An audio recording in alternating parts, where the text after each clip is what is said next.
First, I'd like to thank the EFSIT board for inviting me back. I was here last in 2016 speaking on spinal cord stimulation and radiofrequency lesioning, and I can say I've never had an introduction like that. Pleasure to be here.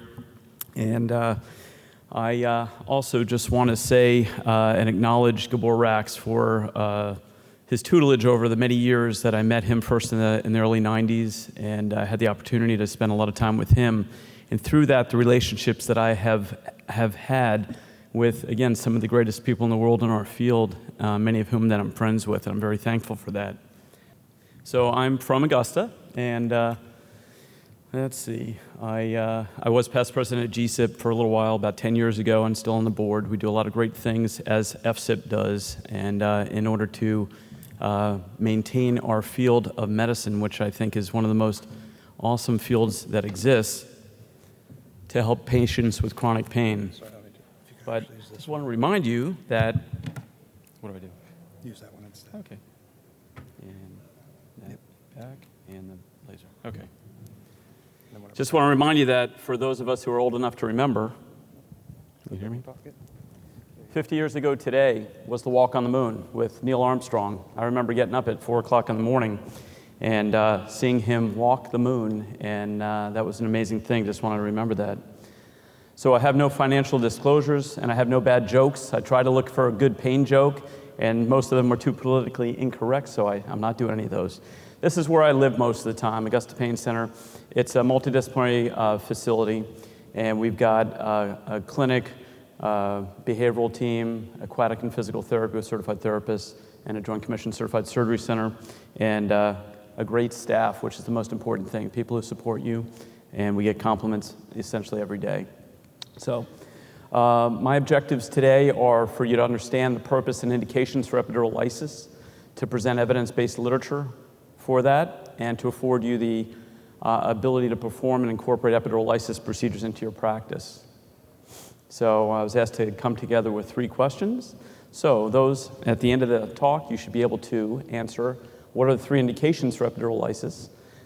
Is scar tissue in the epidural space a primary pain generator? What 5 medications are the most commonly used employed medications for epidurolysis?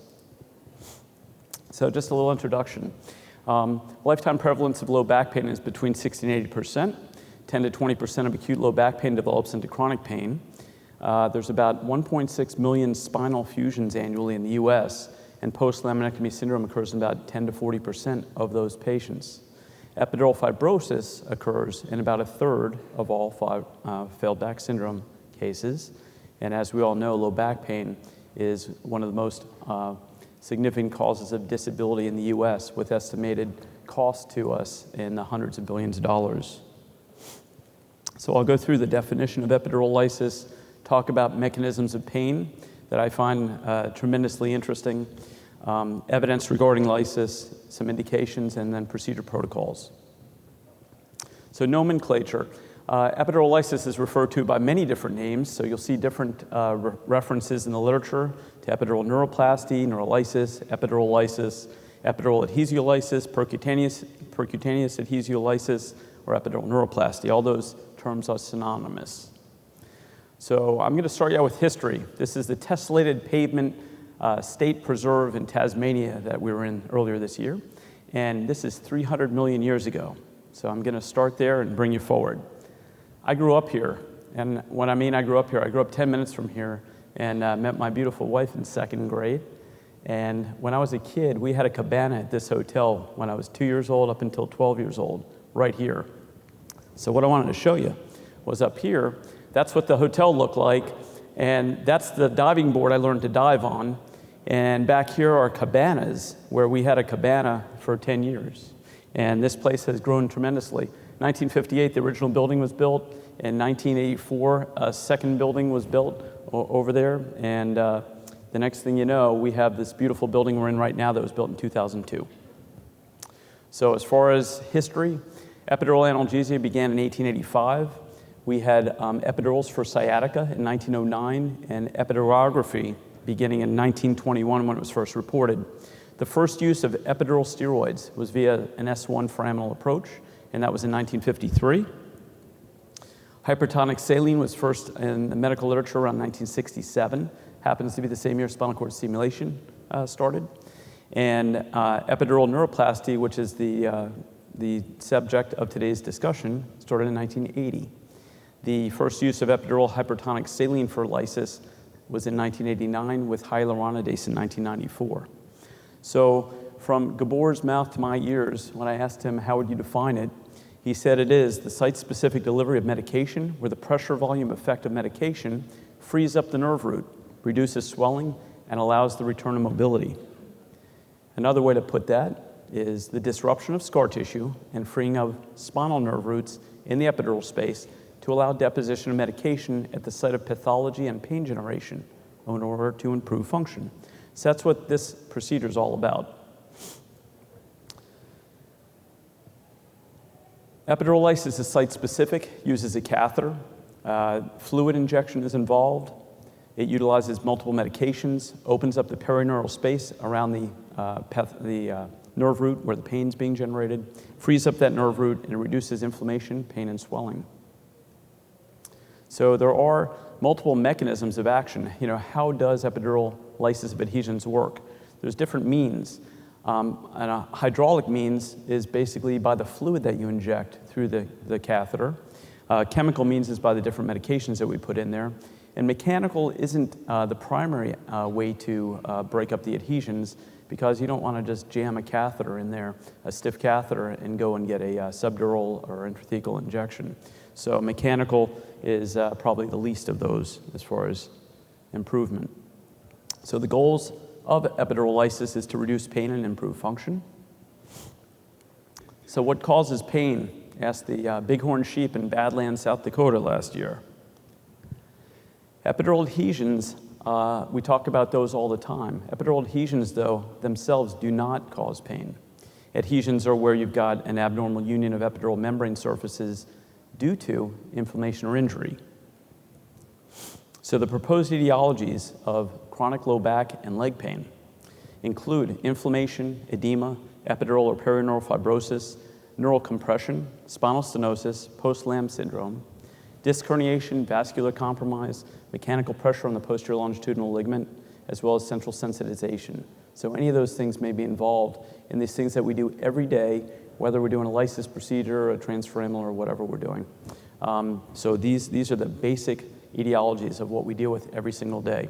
So it was very interesting for me to learn and go back and look at the original literature that was done for a lot of this back in the 80s. And it's real interesting. So we're going to talk about that a little bit. So in order to be a pain generator, you must have a nerve supply. It's an anatomical structure that must have a neural pathway for perception. So pain generators are not identified or diagnosed, where pain's coming from based on radiological studies. And we all know that there's multiple studies, hundreds of studies in the literature regarding that. There's one review article in particular that looked at 370 MRI CT scans together and looked at pain generators, spinal abnormal findings on these radiological studies by every decade. From about 35 years to 80 years old, to see the false positive rates in spinal pain abnormalities in patients who are all asymptomatic. That's why we know that by the time patients are 80 years old, they're going to have a 96% incidence of disc disease. So we see patients every day that come to us and they tell us, when I move like this, I feel my disc pushing back. That's what hurts. They've got a lot of misconceptions because a lot of their physicians have told them, look at the MRI, this is why you're hurt. And there's a lot of untruth to that, especially as you get older. So that's just reality. More false positives occur as we all get older. So spinal pain generators. The way that they're basically classified is axial or radicular. Radicular is where you've got nerve root dura involvement. And that's really the only way that you get radicular pain affecting the nerve root. The other pain generators are all axial, whether it's the ventral dura, facet joints, SI joints, disc, bone, muscle, ligaments, or fascia. So Q-Slitch is an orthopedic surgeon, and back in 1991 did this awesome study where they had done 700 spinal cases under local anesthesia with patients wide awake. And what they did was they either stimulated the different structures or manipulated them to see what causes pain. So which of those structures actually cause pain? Fascinating. I don't think we can do that anymore. But radicular pain is produced by the movement of swollen, inflamed nerve roots. Normal nerve roots that are not stretched or compressed do not cause pain. So they also noted that there's associated irritation via direct mechanical encasement of nerve roots within scar tissue. Also, epidural venous engorgement with resultant nerve root edema. And scar tissue compounded the pain that was associated with the nerve root by fixing it in one position, increasing that susceptibility of the nerve root to tension or compression. So this is what happens. This is the premise behind a lot of things that we do. The fixation of the root by scar tissue, whether it's from surgery or not surgery, we're going to talk about that. That's what causes it. It's that stretch on that root that's inflamed, swollen, compressed, or stretched. So very interesting stuff. So how do we diagnose epidural fibrosis? MRI, CT, and myelography are unreliable. We do it by epidurography. And epidurography is what we look for, these filling defects. That's where the dye does not go because liquid takes the path of least resistance. So when we inject dye into the epidural space, it will not go where scar tissue is located. It will take the path of least resistance. And we all see this every day when we do live fluoroscopy. So Rax and Manchicanti both noted that caudal epidurography was effective in correlating filling defect with the patient's reported level of pain. So that's very important. And now I'm going to talk a little bit about epidural fibrosis. So the etiology may be surgical or non-surgical.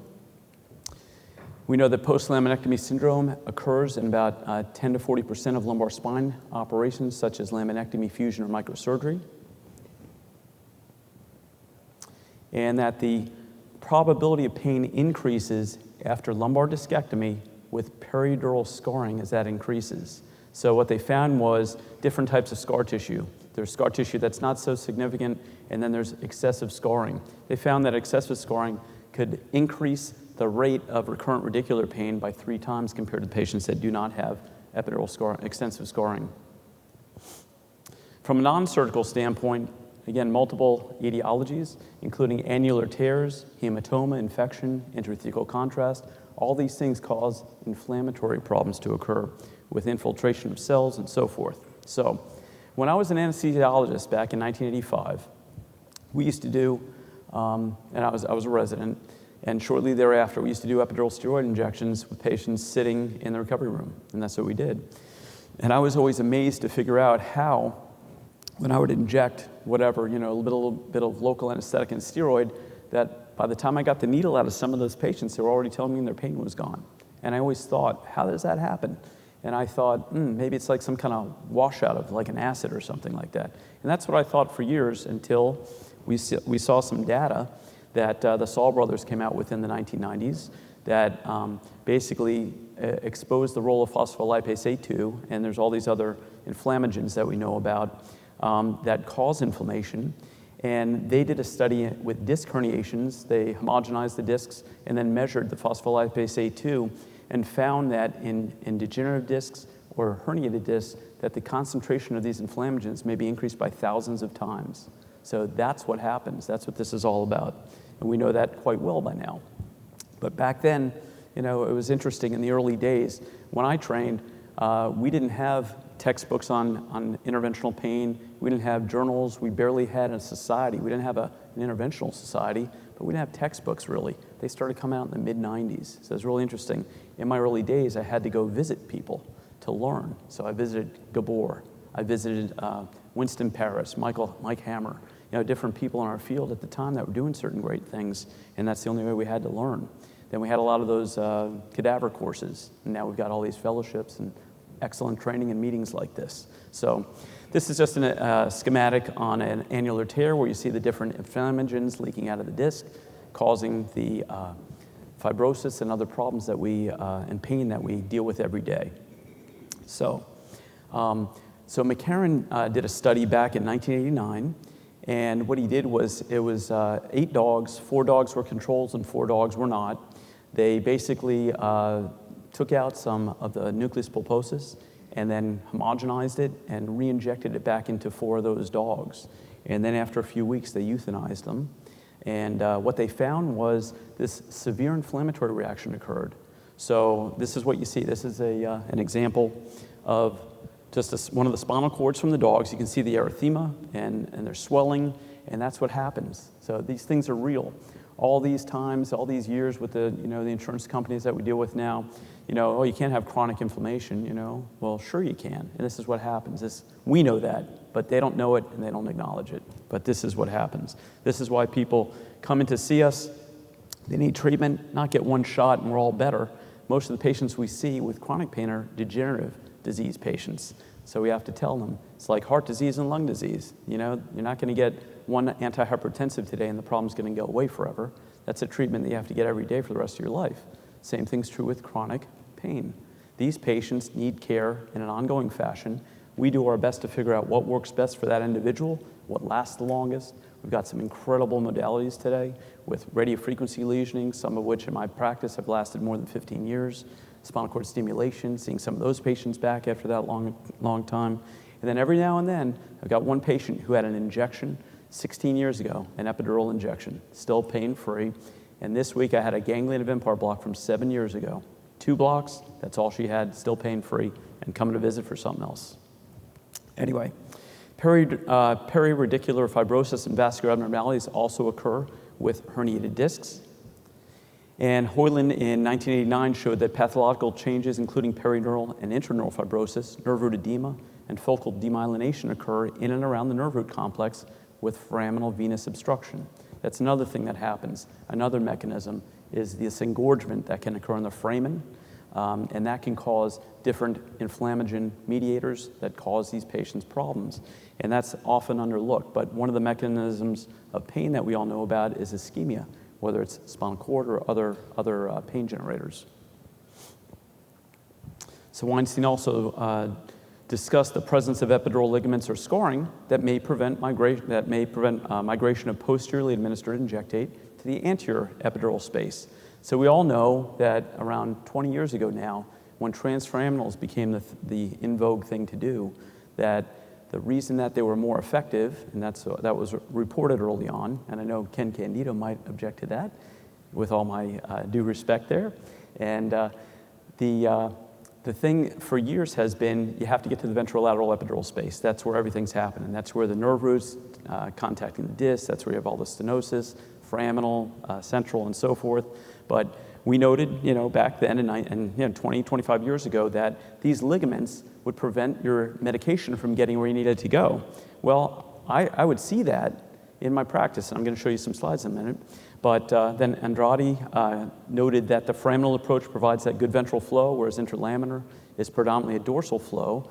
And if you do what I do, and I do the same thing for 25 years or more now, every single case I do is live fluoro, and I watch the dye, and I do a lot of lateral views, and I see where it goes. So I see how fast things move, how fast the liquid moves, and it's a safety thing.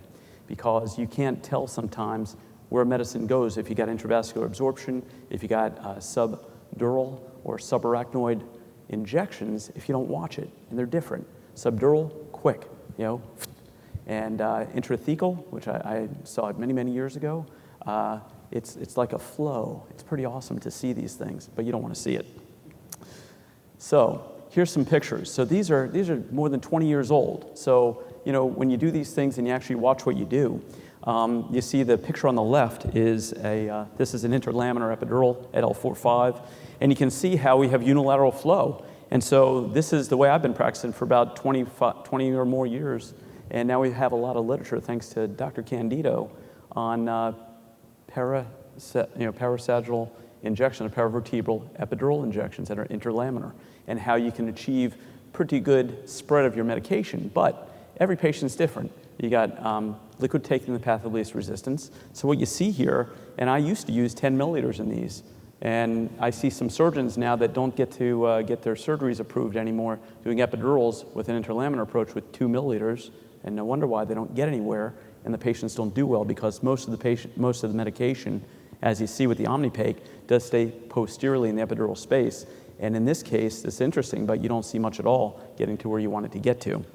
And that's this is a cervical epidural interlaminar again, where you do see more of unilateral spread, and same thing. If they've got unilateral pain, you go a little bit off the midline, and very commonly in different areas, the cervical, maybe not as much as some other areas, but you'll often see either bilateral spread, or sometimes you will see unilateral spread.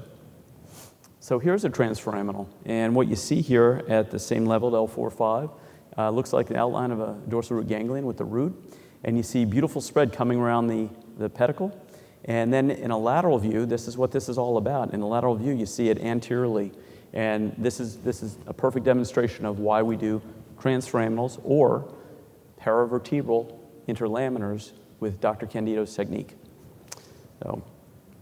So we're going to talk a little bit about evidence for epidurolysis. So in 1999, Laxman-Shikani looked at adhesiolysis and hypertonic saline for low back pain.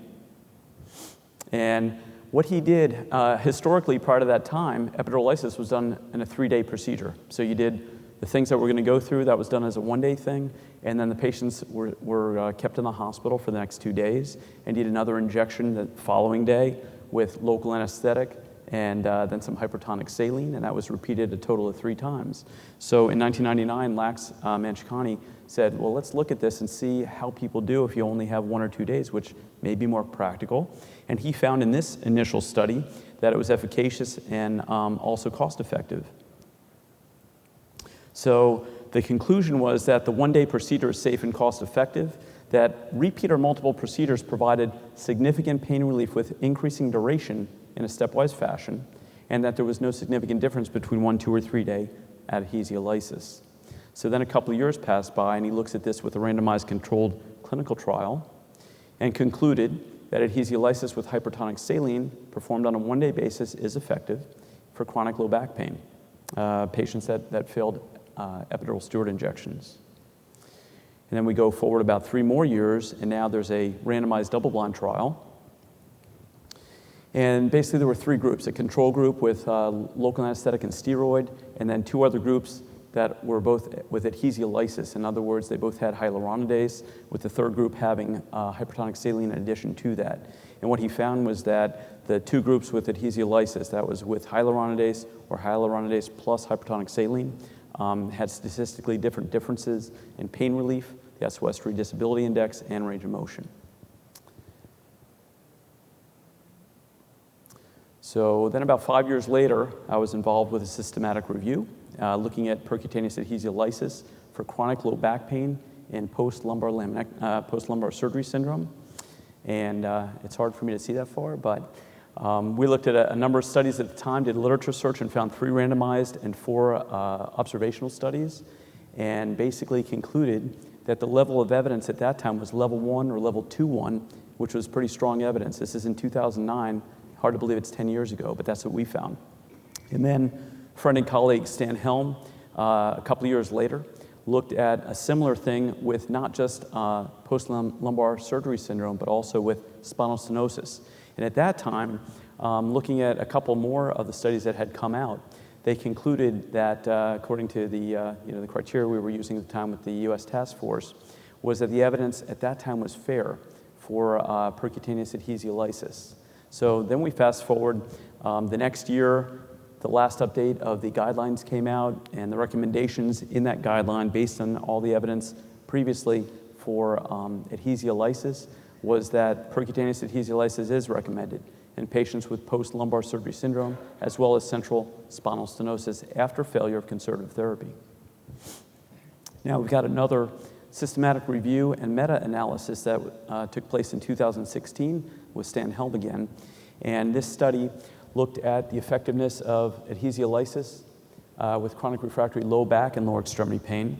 And their conclusion at that time now was that the level of evidence was strong again, and that this is indicated in the treatment of chronic low back as well as lower extremity pain. So we've got a number of clinical trials and review articles, randomized control trials that have shown efficacy. And one last one in 2016, this is in cervical disc disease. They looked at epidural neuroplasty and compared it to epidural steroid injections, and found that cervical epidural neuroplasty was superior to cervical epidural steroid injections with better neck disability index outcomes, as well as greater reduction in pain, VAS scores. So we're going to talk briefly about hypertonic saline. So back in 1999, Jim Hevner was Gabor Rax's right-hand man. He was director of research, one of the most incredible people you'll ever meet, and unfortunately passed away a few years ago, but what a great man. And he did so much work in Lubbock. This was one of the studies from '99 looking at and comparing normal saline with hypertonic saline to determine if they influence the outcome of the studies. And in conclusion, they found that hyaluronidase did not change the outcome, but that less patients given hypertonic saline required additional treatments versus the control group. Now I'll talk a little about hyaluronidase. Why do we use it? Hyaluronidase helps facilitate the spread of liquids, medication. And we used to use it in epidurals sometimes in the old days. But what it does is it reduces neutrophil infiltration and thereby reduces swelling and pain. And neutrophil infiltration is the initial step in the inflammatory process. So it's interesting that this was utilized for many, many years now. And in a study reported in 1996, Dr. Rax's experience showed that hyaluronidase did reduce the neuroplastic treatment failure rate from 18 to 6%. Then in 2012, Kim did a study looking at patients with failed back surgery syndrome with hyaluronidase as well as triamcinolone, and found that the patients that had those two things combined had more long-term efficacy to reduce pain and improve function compared to after epidural steroid injections, and they noted a synergistic effect. So for all of those, this is the point when most people are starting to fall asleep. I'm seeing some of my best friends nod off here, but I'm from Augusta. Yes, I have played at the Augusta National, and we're going to move on here. So indications: epidural scarring, fibrosis, failed back or neck surgery syndrome, disc disruption with or without radiculopathy, spinal stenosis, vertebral compression fractures, and multi-level degenerative arthritis are some of the indications. There are some more. Contraindications, the usual epidural things like anticoagulations, patients, neurological deficits, allergies to medication that you might use, spinal instability, syrinx, pregnant or lactating women. Arachnoiditis is still a relative contraindication, whereas sepsis and patient refusal are absolute contraindications. So we're just going to talk about the technique for a few minutes. Most important thing, and I don't know, the timer's not on. I don't know where I'm at. So, Well, it's finished. okay, so I'm done. Oh, is that? I get 30 minutes. It says 20. So anyway, I'm not finished. The best part's here. Okay, thank you. So know your target point. This is very important based on your patient's history, physical exam, dermatomal pattern, and correlate that with the radiological studies that you get. So if you got a radicular pattern, you should know where the radicular pattern falls. Is it an L5? Is it an L4? C6? C8? Whatever it might be. So that you will, and this is what we do for all the cases that we do, whether it's a transforaminal or any kind of procedure. You always want to think, well, where's the pathology? And then you need to look at your MRI and correlate it, especially now because we have to go through pre-authorizations with peer reviews frequently.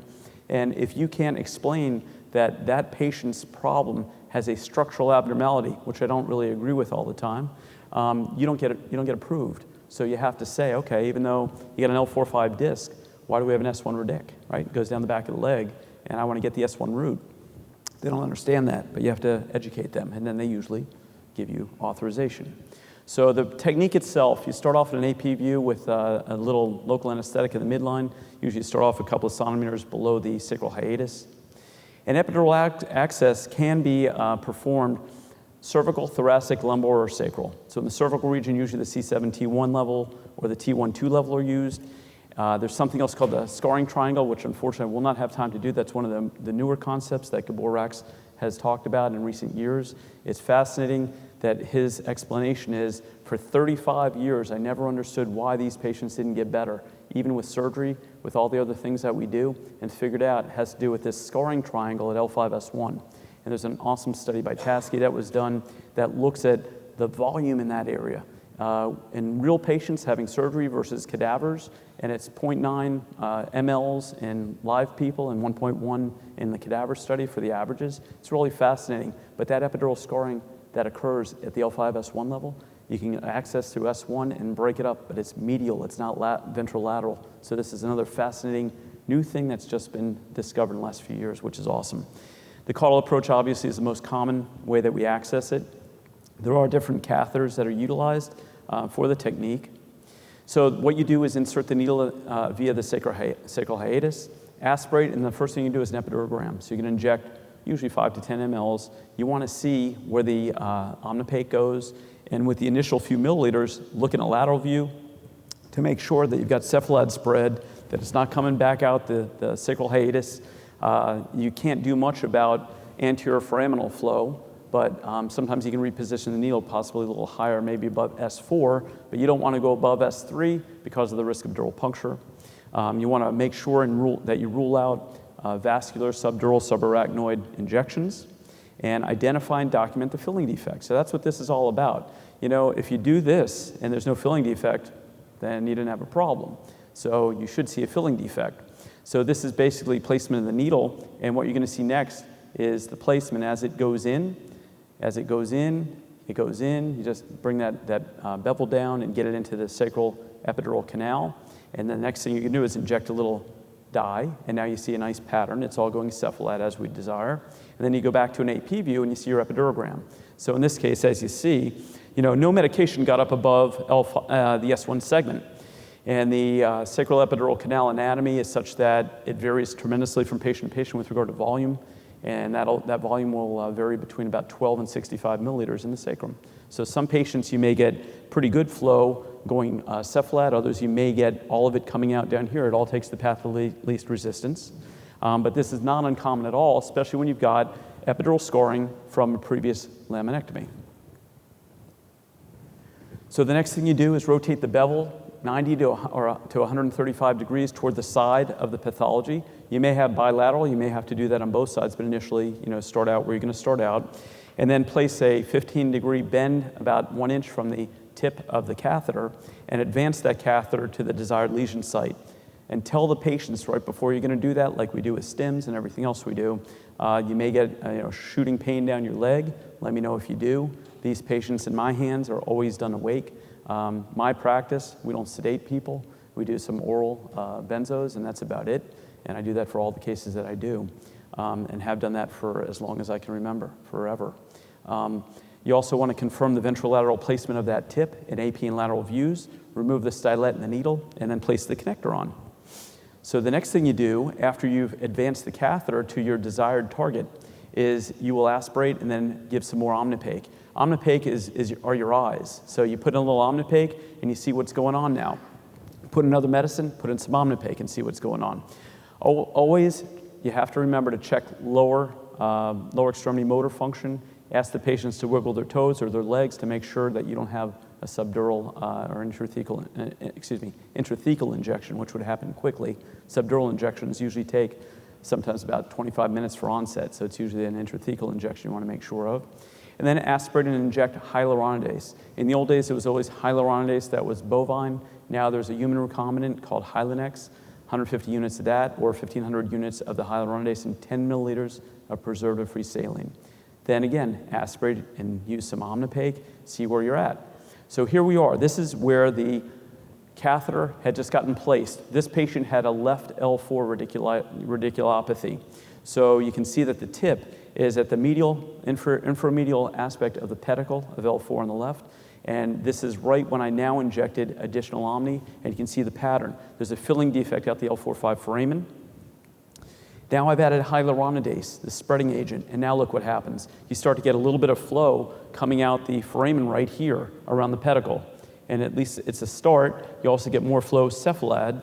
And this is then with some additional omnipaque. And what you see compared to the last one is that now you've got spread more cephalad and even a little bit on the contralateral side with flow going out the foramen.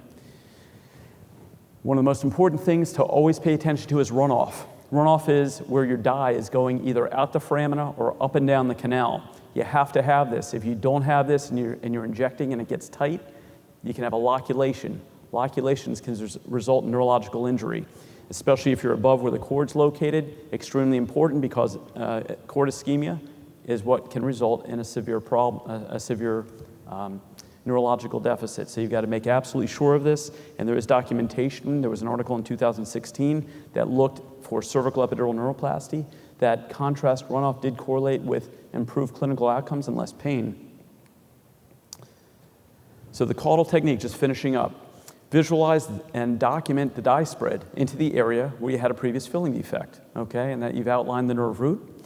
Aspirate, and now you can give the local anesthetic and steroid.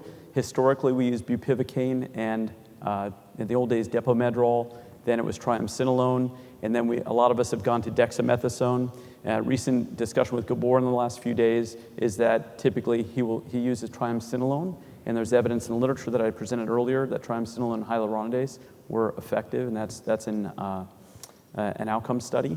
So you can use that. You can use also a micron filter after that.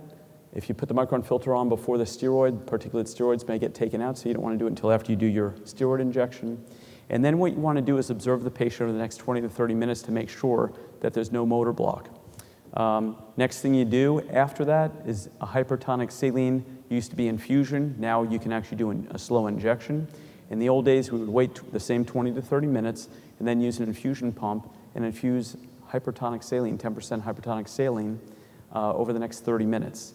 Now it's been shown you can do it faster, usually by push, but usually about a 10 or 15 minute time period.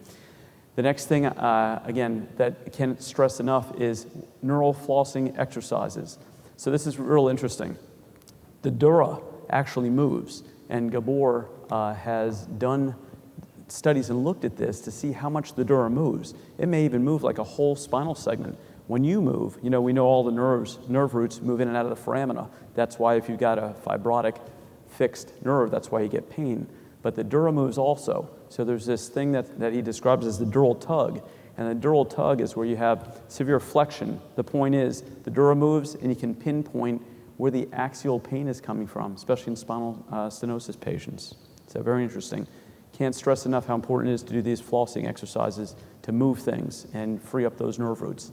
Here's the last slide on this, and basically what you see is now injectate washout. So where you had that dark omnipaque just a minute ago under the pedicle, it's now gone because your injectate, the local anesthetic and steroid, have now pushed that out, not there anymore. So beautiful, beautiful procedure. So this is just something I put together probably about a dozen years ago and modified it recently with the newer volumes. In the old days, if you look at the original descriptions of the procedure in the 80s, sometimes 50 or 60 milliliters were utilized. And now still, maybe 30 or 40 milliliters in the lumbar region, obviously less in the thoracic or cervical region. And for the one-day technique, which is what most everybody does, and what Dr. Rax has moved to, is a one-day 3-injection technique. And what he'll do is what we just did, and then about 6 or 8 hours later, he'll do a second injection with local and with hypertonic saline, and then do that one more time. So those will be 3 injections within a 24-hour period.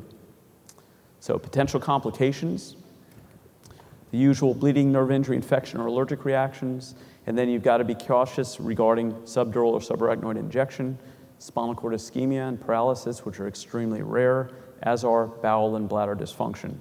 Cardiac arrhythmias may occur sometimes with hypertonic saline, and other things that we do with local anesthetics. Perineural numbness has been seen to last up to 1 month, but again, that's rare. And catheter shearing, you've got to be cautious about how you do this. So here's an example of subdural injection from probably about 20 years ago, something like that. And here we go with the conclusion. So I hope what I've shown is that epidurolysis of adhesions is an evidence-based, reasonable, safe, and cost-effective pain management technique that can be utilized successfully in properly selected patients to treat a variety of chronic pain conditions. I thank you very much for your attention. And these are 2 books that are out. The red one's from 1989, the newer one 27 years later from 2016 are available if you're interested in getting any further reading done on the topic. So thank you.